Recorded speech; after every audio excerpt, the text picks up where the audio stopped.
Today, Professor Patterson is going to be presenting some key insights from his most recent book, Informing the News, to be published actually today, October 8th, 2013. He will be examining the declining quality of public information, the consequences for what people know or only think they know, and what can be done to fix the problem.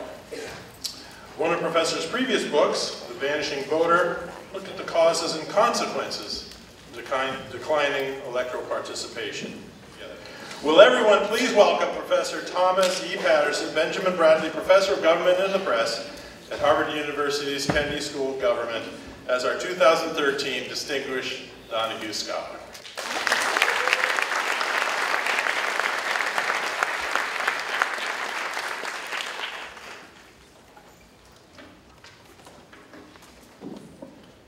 President Alexander, thank you so much.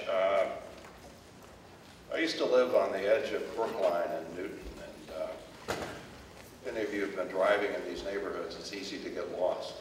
And occasionally I'd stumble upon Lasell and admired the beautiful buildings and the green grass, and thought maybe I'll get a chance sometime to give a talk there and to be inside of one of those buildings. A lot of that has to do with my friend Janice Barrett, who's on the faculty here. Janice and I were involved in the late 90s into the early 2000s, I think, in a summer program at Harvard about media and politics. And just about the time that we were gearing up to get it refunded, that's when the tech bubble burst, and you couldn't hardly raise a dime anywhere in America. So sadly, that program went by the way, but Janice and I have stayed in very close touch since then. And Janice has introduced me to some of your faculty, Dana Janbeck. If you're interested in global terrorism and media, she's one of the 2 or 3 foremost experts on that subject in the world. Tessa Rowe, thank you very much for your role in bringing me here, and also thanks to Nancy Donahue, who I met on the way in. I'm a real admirer of what the Donahue Institute is trying to do. Its theme of involvement in American life or civic life, citizen participation has always been one of the hallmarks of this country. Tocqueville talked about America as a nation of joiners. We don't score very well when it comes to voter turnout. We're pretty much behind most of the European democracies, but when it comes to civic and political participation, we're second to none. That's an enormously important tradition, and I urge you to be a part of it, to get involved. If you're not involved, to stay involved if you are. Now, as a public, we're getting dumber.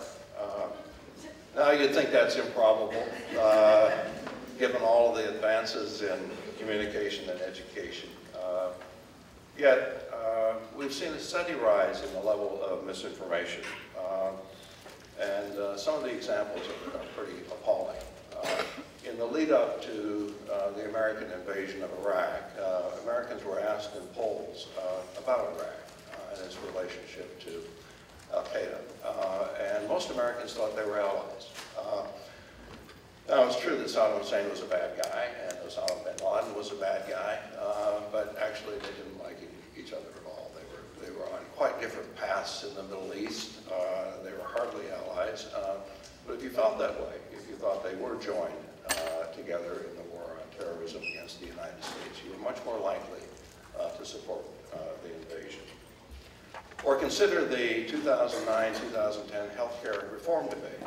As it was working its way through Congress, polls showed that nearly half of Americans believed that the legislation included death panels. And these would be commissions that had the power to determine whether elderly patients nearing the end of life would be eligible for any additional health care. Not true. And it's really hard to have policy debates, policy discussions, when people are misinformed, or you can't simply even get agreement on the facts. It's hard to take it to the next level to think about what you might do about some of the problems that we face. Let me give you a final example, climate change. Let's face it, climate change is happening. The polar ice caps are melting, snow masses on the mountains are melting, earth and water temperatures are rising, so are ocean levels, and that's happening in large part because of us. The CO2 emissions from our automobiles, our homes, our factories, getting into the atmosphere and creating a greenhouse gas effect. Yet, in a CNN poll taken only a few months ago, nearly half of Americans claim either that climate change is not taking place, or if it is, it's due entirely to natural causes, such as sunspots or a tilting of the earth. So what's going on here? Why are we so misinformed? Now, parts of the problem can't be fixed. They've been with us forever. All of us have a tendency to want the world to look the way we would like it to look.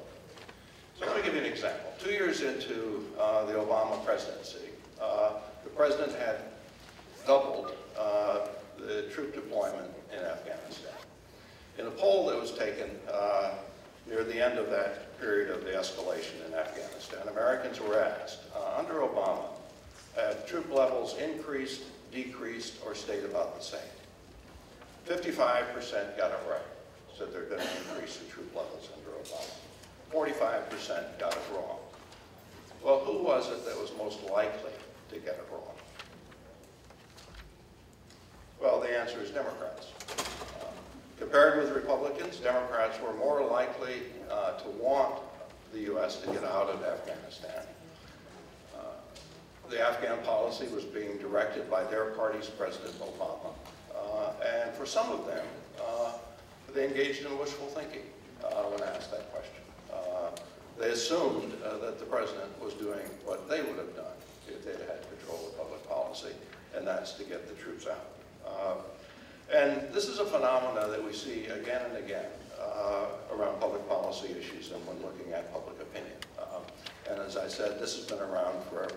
You can spot it in the very first public opinion polls. So it can't account for the more recent rise in the level of misinformation. For that explanation, I think we need to turn to the media and looking at our media system. Today's media system is nothing like the system that your parents had at your age several decades ago. Until the 1980s, Americans lived in what scholars call a low-choice media environment. And by what they meant by low choice is that in most towns and cities, you had the choice of one newspaper. That was all. That was the only print news that was available to you on a daily basis. If you turned on the television and wanted to watch the national news, you could watch ABC, CBS, or NBC. But aside from the anchors, the faces that you were looking at, and the correspondents, there wasn't a dime's worth of difference between their content. They pretty much told the same stories every day, each of them. And it was pretty much the same stories that were on the front pages of the newspapers. And it was also a low-choice environment in terms of your ability, essentially, to evade the news. If you were listening to radio in your car and you had an AM station on, at the top of the hour, you would get a newscast. It would be short, but you would get it. If you were watching television at the dinner hour in most media markets, you could continue to watch, but if you did, you had no choice but to watch news. It was roadblock. All of the networks ran their newscasts at the same time. The local affiliates ran their newscasts at the same time. So if you were in front of the television set, it was news that you were watching. There wasn't the option of going and watching a movie on television or watching a rerun of a sitcom. And in fact, Americans did watch the news. The news audience in the 1970s was the highest ever, as best we can determine in the history of the country. Some viewers were enthusiastic about the news, some less so, but they were addicted to television, and so they stayed tuned. This was the era of what we call the information commons. A majority of Americans exposed to a common version of the news, a period of shared information and to some degree shared understandings of what was happening in the world. Cable TV changed that. cable gave us a high choice media environment. One effect was the shrinking of the news audience. Given the choice at the dinner hour, those that had cable, many of them instead chose to watch ESPN or CNN, where you also could get news, entertainment programming, movies, and the like. And today, compared with only a fifth back in the 1970s, about a third of Americans pay no appreciable attention to news. It's not totally avoidable, but in a sense, they're not news consumers. And in addition to sort of that particular development, news consumption is also very different today in that we consume it in smaller bits and pieces. And we consume it while we're likely to be more disrupted in our consumption of information. At one time, most news was consumed by appointment. And by what I mean by appointment was you basically reserved a particular time of the day aside for the news. If you wanted to watch the television newscast, you had to be in front of your television set at the right hour of the day. If you weren't there, you weren't going to get the news. It wasn't available later on. Today, we get our news on demand, and that is a wonderful system in many ways. It makes it easier for us to get to news, but it also makes it easier for us to kind of graze, to pick up news in bits and pieces while we're doing other things. And that's one of the things that we see with news audiences. They get their news in ever smaller chunks, which means they have less time, essentially, to kind of put the pieces together. And even if they watch the news on a regular basis, often they kind of leave when a less than interesting story comes along. So that affects our attention level. And one of the things that, to me, this is some of the most interesting research, that if you're in a really rich media environment like we are today, where messages are coming at you 24 hours from every direction, it actually stunts your attention span. It makes it harder and harder for you to pay attention. A really interesting study that was done quite recently showed that attention spans are half today what they were in the 1990s. That people pay attention and then they have to move on to something else at a much faster pace than in the past. Well, what are the effects of that? What kind of the effects of that kind of media behavior? Well, one of the effects is that we're more likely to be confused. We're more likely to have little bits and pieces of information that we've never kind of assembled into anything resembling a whole, that we've never reflected upon, that we've never thought about. So a lot of our information sits out there in fragments. It's incomplete. Another thing that happens is that we're more likely to conflate things. So if you're not paying very close attention to the news in late 2002 or early 2003, you're hearing about Osama bin Laden. You're hearing about terrorism. You're hearing about Saddam Hussein. You're hearing about terrorism. You're hearing about Iraq. You're hearing about terrorism. You're hearing about the possibility of an invasion of Iraq. For a lot of people, that kind of information gathering, exposed to messages in bits and pieces, they conflated the information. They put Osama bin Laden and Saddam Hussein in the same category in terms of the war on terror. Now another, ever looked at soaked lecture notes written in a felt tip pen? I'll leave my glasses here for, so another feature of today's high choice media environment is that it includes some other players that weren't there in the 1970s. And I'm talking particularly about talk show hosts and bloggers. So if you think about Limbaugh, Hannity, Savage, and the rest, the partisan talk show hosts, they were almost not around in the 1980s. What happened in the 1980s is that the Fairness Doctrine was rescinded. What the Fairness Doctrine had required of broadcasters was that if they put on a liberal talk show host, let's say for 2 hours in prime time, they also had to put on a conservative talk show host in the same time periods. And for most broadcasters, that meant that they weren't going to do it at all. But we eliminated the Fairness Doctrine in 1987, And relieved of that burden, broadcasters jumped straight into the talk show business.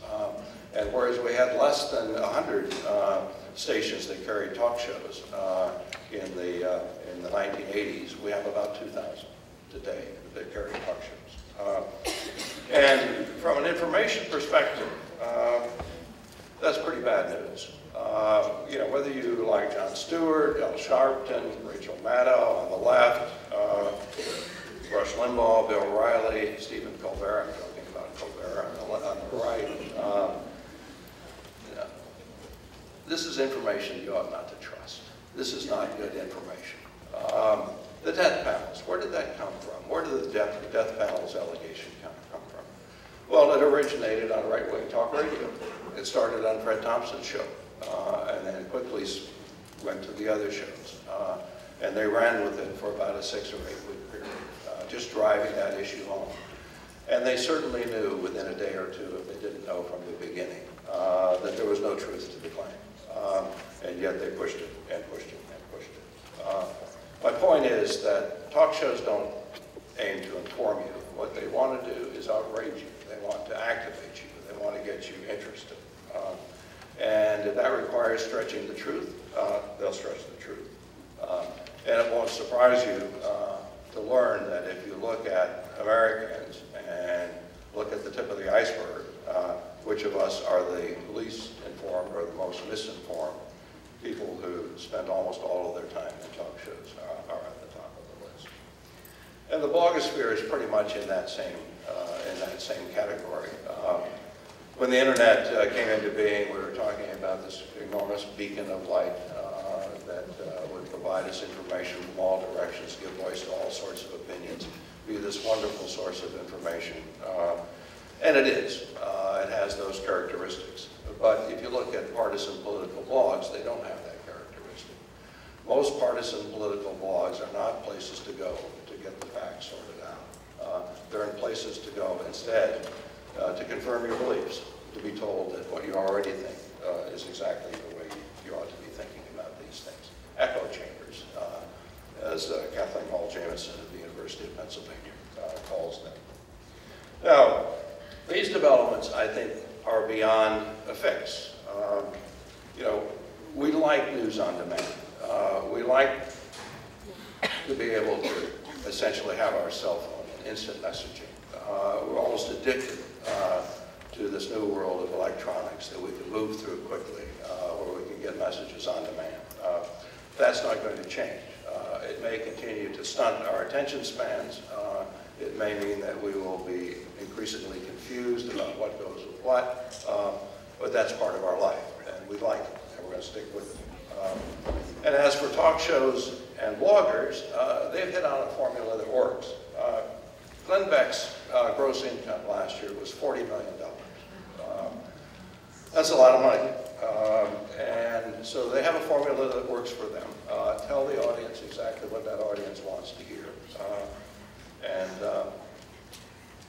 that's a permanent part, permanent fixture in our political communication system. I think if we're going to get a fix, if we're going to improve the quality of public information, we've got to look to the traditional news media. They're the ones who say they're in the business of keeping us informed. Now, the fact of the matter is they're not doing a very good job of it, haven't been doing a very good job of it for quite some time. And the quality of news overall has declined from what it was at an earlier time. One reason is heightened competition. When cable came along, it really disrupted what was a media monopoly. The most profitable companies in America were communication companies. Many of them were running annual profits of 40%, and they should have been. The local newspaper was a monopoly, and if you were a local store and you needed to reach a mass audience, you had no choice but to use the local audience of the local newspaper. The networks, ABC, NBC, CBS, were not an oligopoly. I mean, they had, the three of them basically had 90% of the share of the market.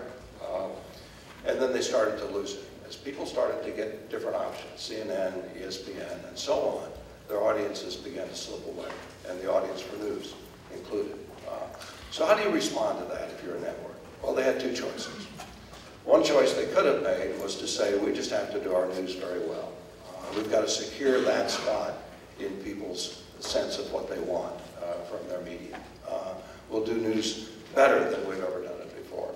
That's not the way they responded. Instead, they decided they were going to soften their news. It's called infotainment, news light.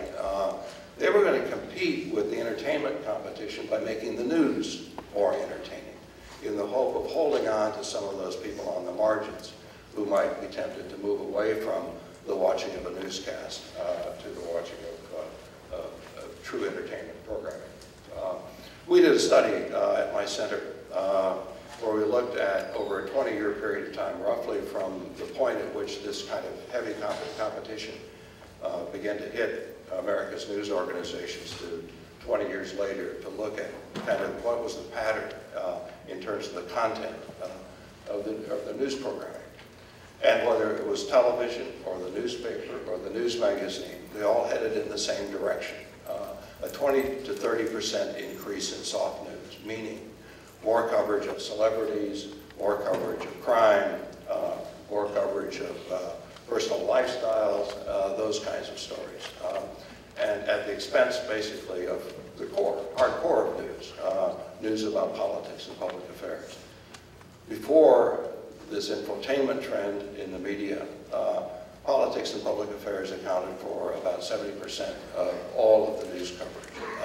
Now it's about 50% of the news coverage.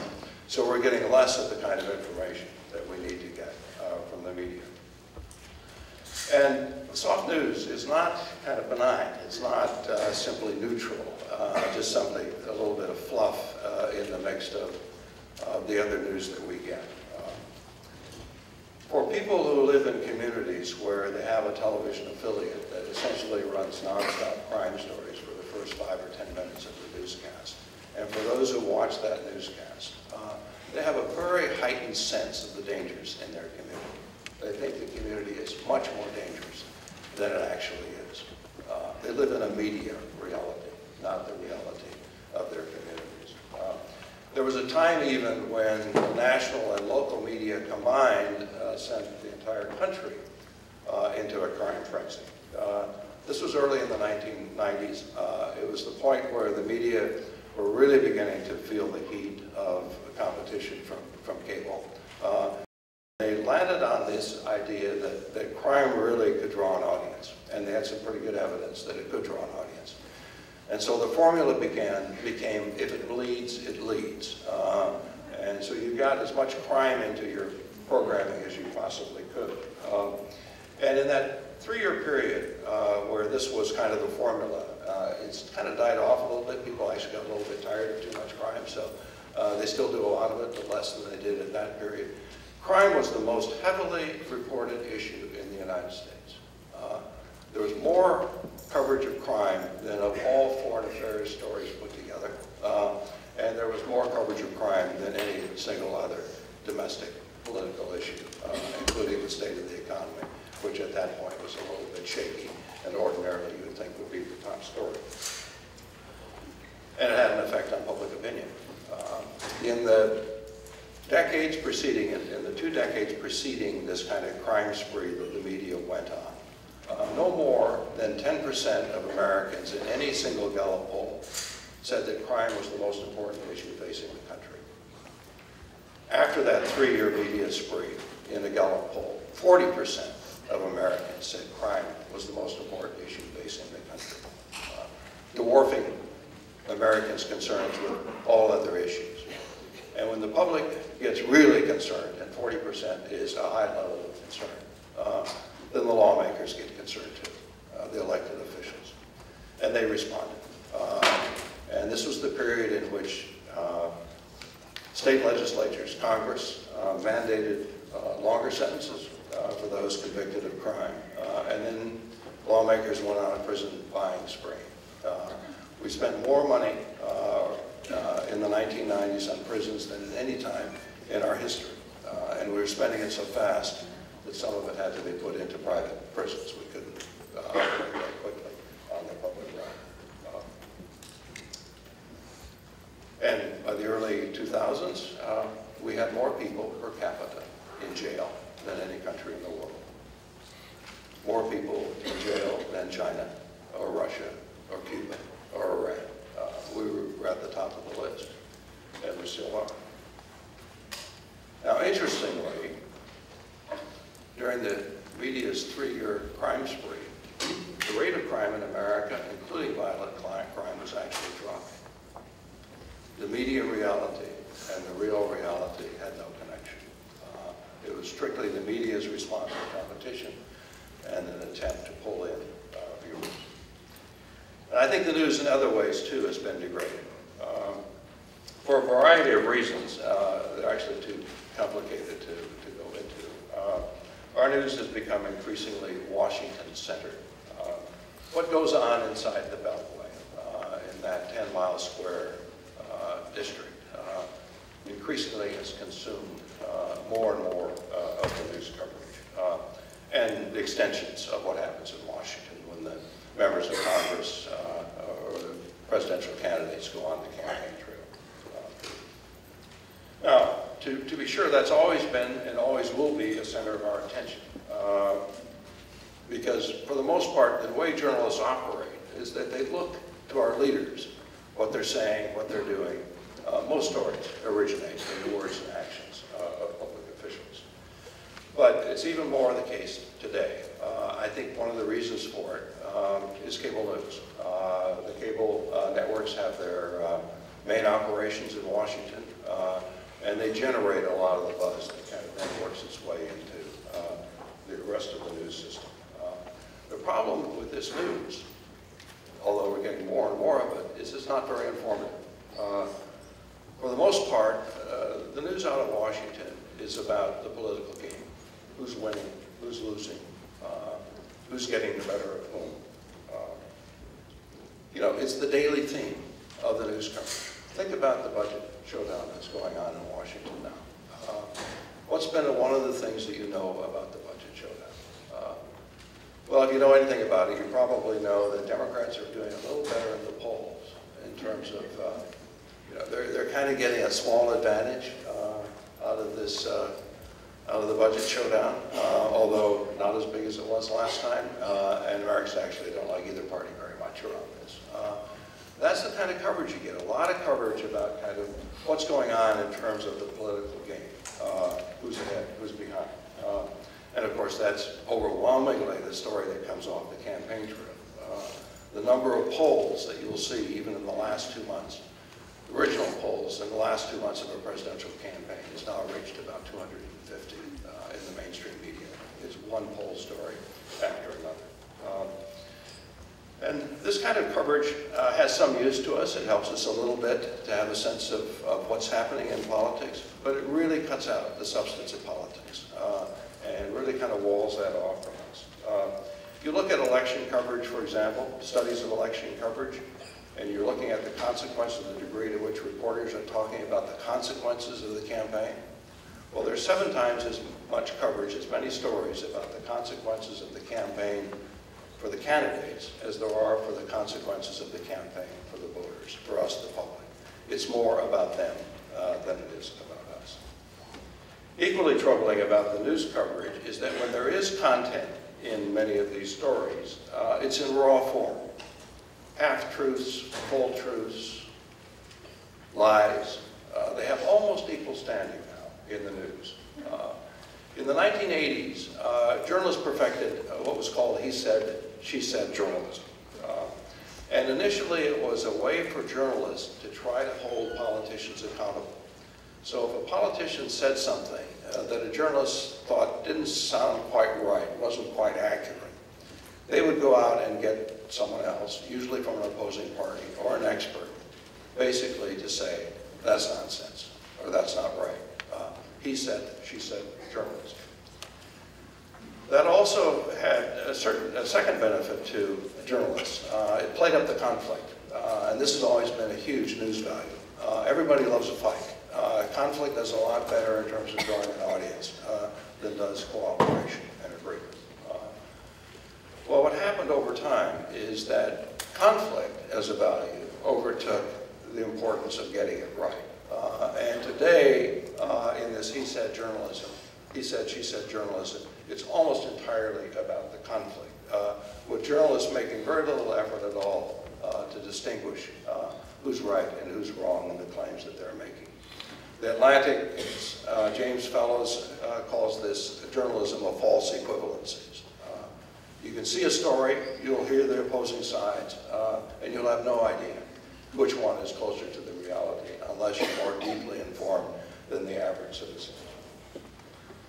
So, how do we deal with this kind of information? How do we handle it? Well, we tend to gravitate toward the argument that's more congenial with our political beliefs. So if we're a Republican, we tend to believe what the Republicans are saying. If we're a Democrat, we tend to believe what the Democrats are saying. It's more about a sense of reality that depends more on where we're coming from than really what's out there in the world at any given point. Let's take climate change as an example. There's been a ton of he said, she said journalism around climate change over the years. You get Democratic leaders and MSNBC, which is the left-wing kind of cable outlet, talking about climate change as being a crisis. And then you get a lot of conservative leaders, think tanks, Fox News saying that climate change is overblown. It's not the crisis that Democrats claim it is. Well, if you look at the polls 20 years ago, Republicans and Democrats had pretty much the same opinions about climate change. If you look at the polls today, they live in different worlds when it comes to climate change. A large majority of Democrats accept the fact of climate change and think that human activity is driving. A majority of Republicans either say climate change is not happening, or if it is happening, that it's due to natural causes and not human activity. Almost all of that has been driven through our news system, talk shows, and the like, the kind of information that we're getting. We need a better form of journalism in this country, and I argue in the new book that it needs to be based more firmly on knowledge. Now, you might think that journalism already is based on knowledge and information, and to a degree, you're right. It's not like they're just making these stories up when they go out and report. But think about journalism. Journalism is a very unique profession. It's very different from nearly every other profession. Professions typically, traditionally, are based on a body of knowledge. So if you're a physician, you're schooled in medical science. If you're a lawyer, you've been schooled on a body of law. If you're an economist, you've been schooled on economic theories. What's the body of knowledge for the journalist? There isn't one. For the most part, the tradition in American journalism is that you learn how to craft stories, to tell them in interesting ways, to gather them, produce them, disseminate them. It's much more kind of about the craft than it is about anything else. Subject matter expertise has never been a requirement for journalists in the United States. And this knowledge deficit, I think, is critical and explains a lot of what's happening and what's not happening with our press. And let me just cite a few of the examples of why this knowledge deficit matters. One, it makes journalists vulnerable to their sources. They depend heavily on their sources for their news, but too often the source knows more than the journalist does. I mean, it would be like you're walking into a doctor's office and you know more about medicine than the person you're going to see. But journalists do that routinely.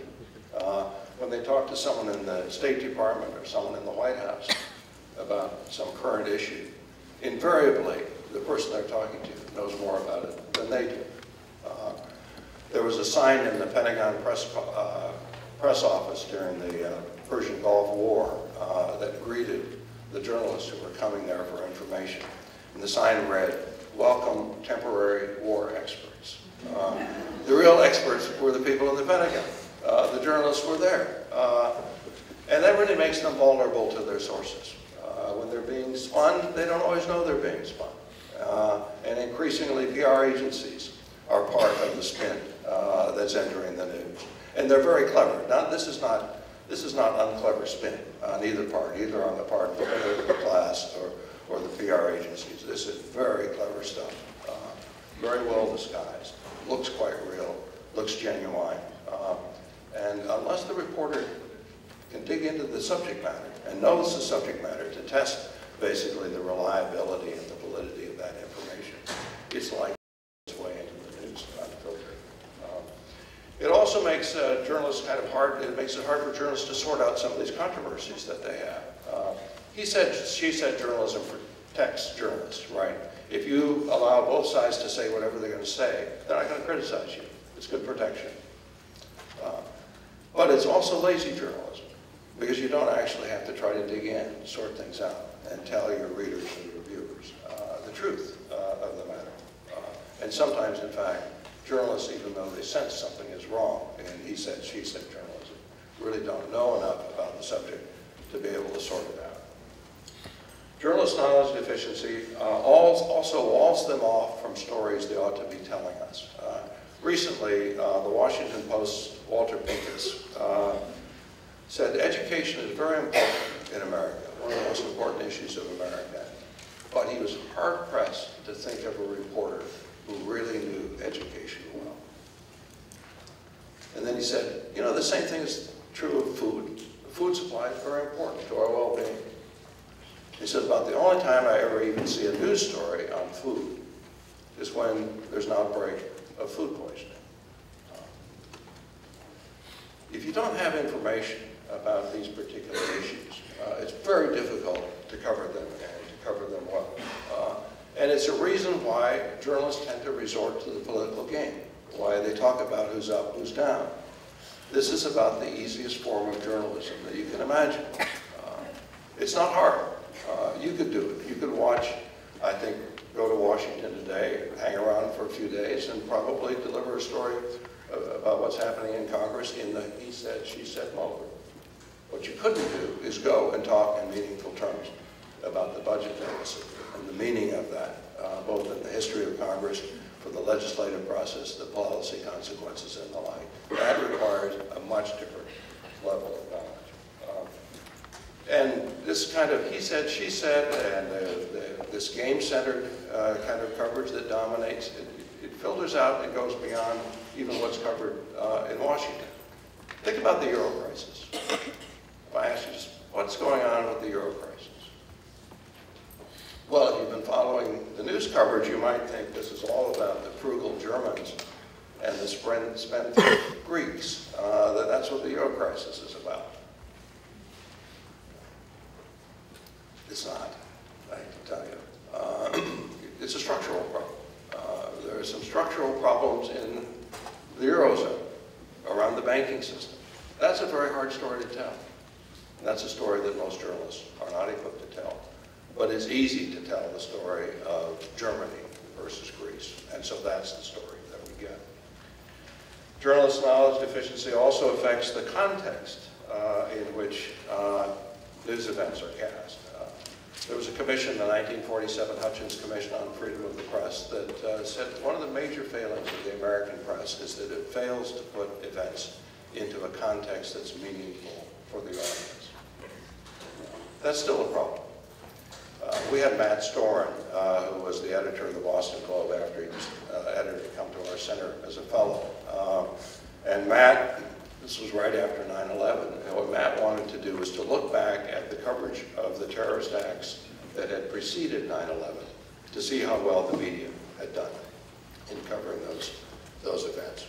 So he looked at the first World Trade Center bombing, which was 1993. He looked at the bombings of the U.S. embassies in Kenya and Tanzania in 1998. He looked at the bombing of the USS Cole in Yemen Harbor in 2000. And what he found in all of those cases was that almost all of the coverage was very tightly confined around the events. There was very little attempt to dig into who might have done these things, to try to look at whether there were networks of terrorists out there.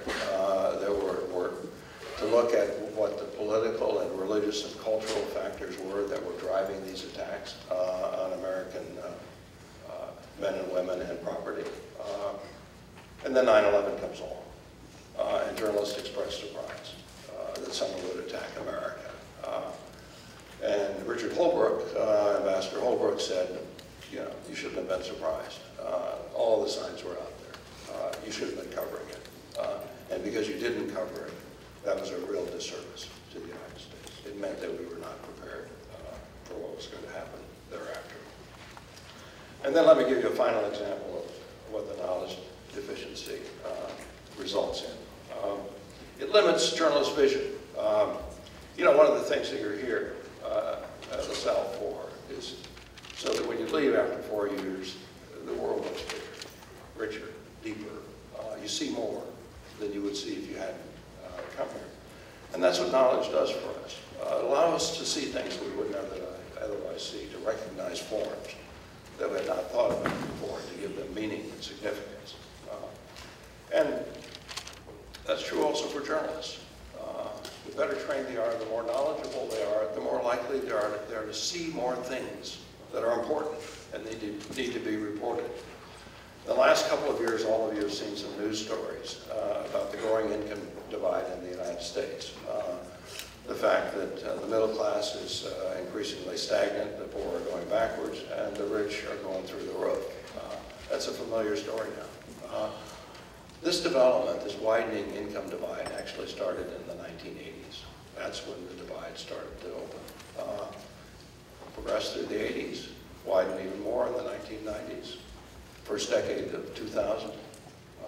We didn't get any news about it. And this is according to a study that was done by Fortune's Nina Easton. It was almost never in the news until October 2011. Why? Occupy Wall Street happened in October of 2011. And it wasn't until some people camped outside of the New York Stock Exchange that the press kind of woke up to the fact that there's a critical issue out there. But experts were talking about it. People who are knowledgeable were talking about it. Knowledge deficiencies really do matter in terms of what you see and what you think is important. So, for knowledge to become a larger part of journalism, significant changes would have to take place. Newsrooms, in their hiring, would increasingly have to look to people who had training in economics and law, political science. That is, people who could bring to the reporting situation subject matter knowledge.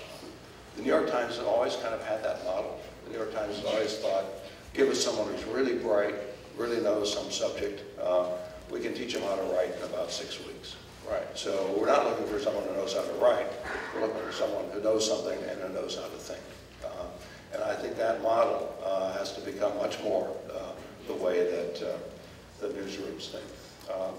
But I think the biggest changes have to take place in journalism programs, which traditionally have treated journalism as a craft more than as a profession.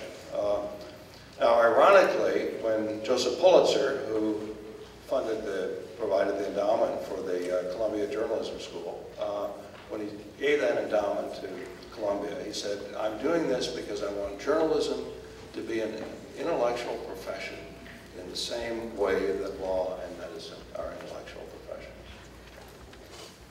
Noble aspiration didn't happen from the beginning. They were set up immediately as trade schools, feeder programs to put people into the newsroom who essentially could do reporting from the day they stepped into the newsroom. And there's nothing wrong with that kind of training. That's essential to the training of a good journalist. You need to know how to produce stories. But to me, it's also essential that you acquire subject matter expertise. And that's what we've been trying to do at the Shorenstein Center and some other places over the last 7 or 8 years. We had a grant from the Carnegie and Knight Foundations. We've worked with 11 journalism schools around the country to try to figure out how do you marry traditional journalism practice with training in knowledge. And examples are, they were all kind of experimental programs, pilot programs. Let me just give you one example. Instead of the traditional news writing seminar at one particular school, they had this news writing was around the issue of national security. And instead of only a journalism professor being in the room, they had a national security expert in the room. and the two of them team taught that course. And all of the assignments were built around sort of areas of national security. And so you have both the subject being infused into the reporting practice, and you have the journalism. And what we found with 6 years of these pilot programs is that it makes a real difference. This is a much better model of training than the kind of standalone model where the idea that you get a journalism major and then you couple that with a sociology major or something to really fuse the two so that you learn not only the subject matter, but you learn how to use it in a journalism context. That change would be a major change. That change will be difficult to implement. And that's not a knock on journalism schools. That's a knock on every institution. Change comes slowly. There's a lot of resistance to change. This would be very disruptive of conventional practice in journalism programs. But in my view, it needs to be done. The business schools did it about 50 years ago. Business education is nothing like it was 50 years ago. At one time, it was training in the craft, business practices. You get an MBA in business now, you're getting economic theory, you're getting management theory, you're getting a lot of other kind of discipline knowledge in your program that wasn't there. And no one in business education would go back to what it once was. And I think it'll take a long time for journalism to make the transition, but that's the vision that I would have for journalism education, that they figure out how to embed knowledge more fully into their programs. And I do think we need it. You know, this media system that we have, again, it's a wonderful system, rich, all sorts of choices, almost too many choices. But you need some stability in it. You need some anchor in it. And about the only place you're going to get that anchor is from journalism. They're the only ones in some ways that are commissioned in their own minds about keeping us informed. They're in many ways the only ones that are designed to deliver a product on a daily basis to a ready audience. So if we can't get good information out of journalism, where are we going to get it in society? I don't think there's any other choice but to look to journalism, changing journalism practice, changing journalism education. Thank you.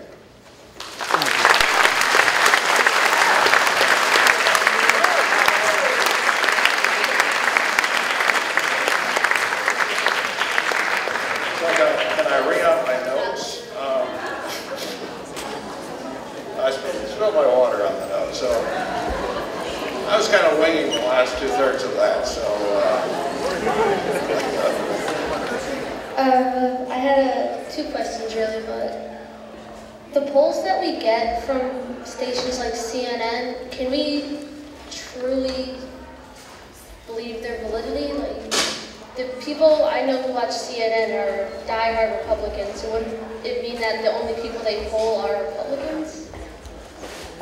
So, you know, the polling industry has its problems, and I'm actually a critic of polls because you don't get a very large sense of what the public is thinking. You get a pretty narrow sense, and sometimes it's this choice or that choice, take your pick, basically, is what a poll is all about.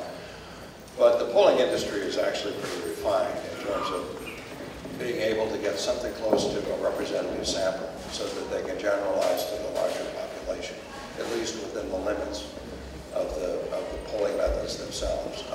So when CNN polls, it doesn't just poll its listeners and viewers. What CNN polls is a cross-section of Americans. And those are the polls that get reported. You know, if you look at elections, which, you know, most of the time one of the things about polls, you can almost do these things with impunity if you're a pollster, because there's no way to check, right? The one time that pollsters get checked is come election day, and whether their pre-election polls match up with what actually happens on election day. And if you look at that over a 40-year period of time, with some exceptions, they've got a darn good track record. So I think you can kind of trust the numbers on polls, but you have to look at what went into the making of the numbers, what was the nature of the questions, what were the alternatives available to the respondents and the like. Yes, so I like your proposal about how we make sort of our journalists better and news better, but then how do we make it happen that people pay attention to that, go back to listening to traditional stories, news outlets, etc.? Well, I was talking to Janice right before this. She talked to me about the large growth in the communications program in recent years. And you put a good program in place, people come. And I think that's true here with the communication program. You put good news in place, I think people do come. If you look at the broadcast outlets from the 1980s to 2010, for instance, what you see in all of the broadcast outlets, save one, you see enormous attrition in their audience, loss of audience. True of local television, it's true of network, broadcast television. What's the exception? And the exception had a 700% increase in its audience, National Public Radio. So I think there is an appetite for quality news. It's not unlimited, though, we do know that. So there are good news outlets out there. There are some outlets, I think, that actually do a pretty good job of covering politics and public affairs. But, they don't attract everybody. And I think we probably have settled into what probably would be kind of the natural state of affairs, maybe a third to 2/5 of the public not caring all that much about politics, so they kind of dive in when something happens. You get a 9/11, they'll rush to their television set to see what's going on. But the idea that they're going to pay attention, close attention on a daily basis, they're not. Then you get kind of another third of the public that kind of, they're interested, but they're not deeply interested. And then you get that, last fourth or fifth, whatever it is. But I don't think that journalism can define itself as much as it has by its audience. There's been too much defining what good journalism is or what journalism will be by audience demand. That gave us infotainment, soft news, and the like. I think journalism needs to define itself by the quality of its journalism, its news reporting. And what's happening in the way the media system is sorting itself out, I think they're going to need to do that even for economic reasons. Because as we've had this proliferation of outlets, more choices, people increasingly look for niche information, right? Places where they can go that really give them what they want. And I'll give you an example of that from local television. This was a study that was done by the Pew Research Center. They looked at 3 types of local television stations. One, those that do almost entirely infotainment, soft news. Lots of crime, lots of accidents, lots of fires. Then they looked at those that kind of try to do both. They give you kind of the coverage of the local community plus the crime and the fires and the accidents and so on. And then they give, the third type are the ones that give you mostly news about the local community, and of course once in a while a crime or a fire will make it into the coverage. And then they studied the ratings of these different types of stations over a 5-year period. And they analyzed their programming very carefully. Which was the least successful of those 3 types, do you think? It was the one in the middle, the one that tried to have a foot in both places, right? So there was a really hardcore audience for infotainment, and there was a good, solid, stable audience for real news. And if you try to get a bigger audience by trying to pull in both of them, you end up losing for both categories because they had options where they could get more of what they wanted, right? And that's just simply the way the media system is going. And that's going to mean that news organizations are going to have to decide for themselves, okay, where am I going to be in this spectrum of outlets and alternatives? What's my target audience? Exactly what are they looking for in news? And I've got to build my news around that particular demand. Where do you think the Where do you think the most reliable place to get your news is? The most reliable, like television station or website? Oh, I think it's hard. It's really hard to think of a television station.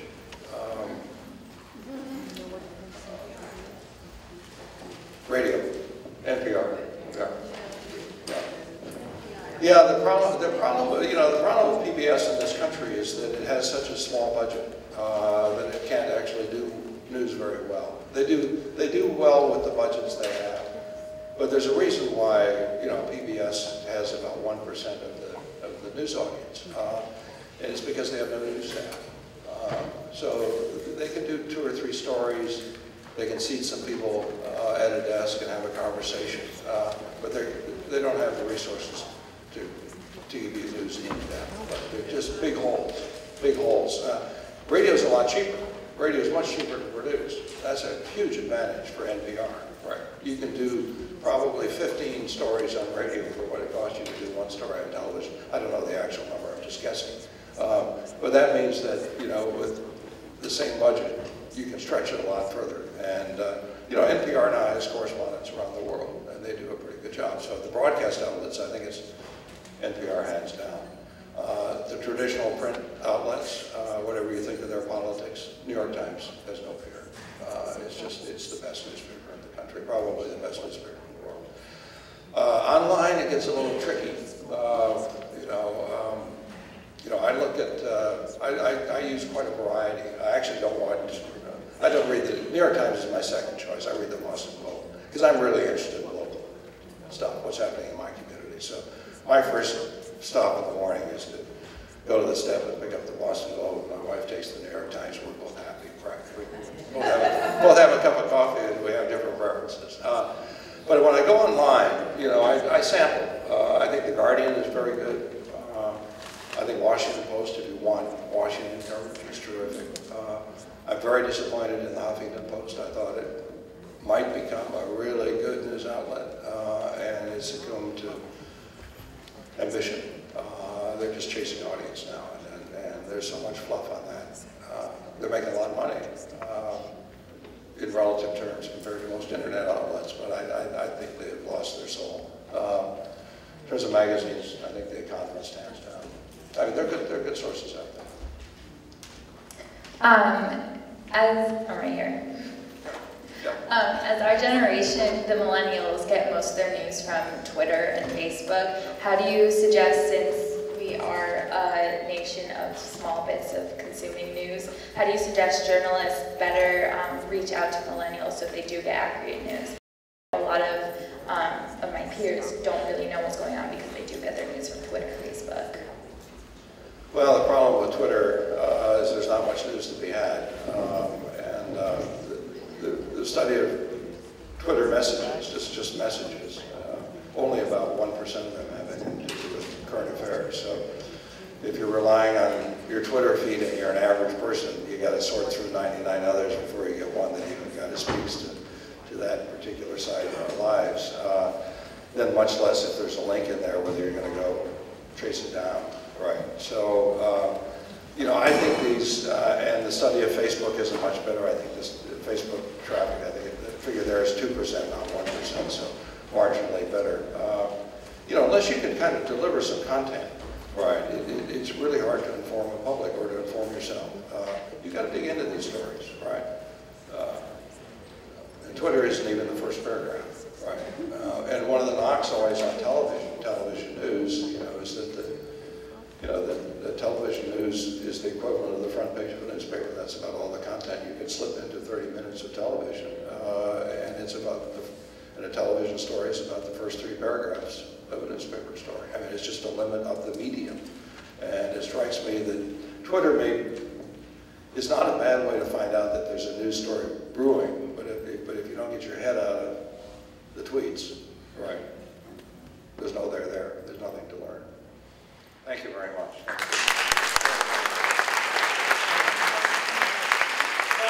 you, President Patterson, for sharing your time and expertise with us, and thank you all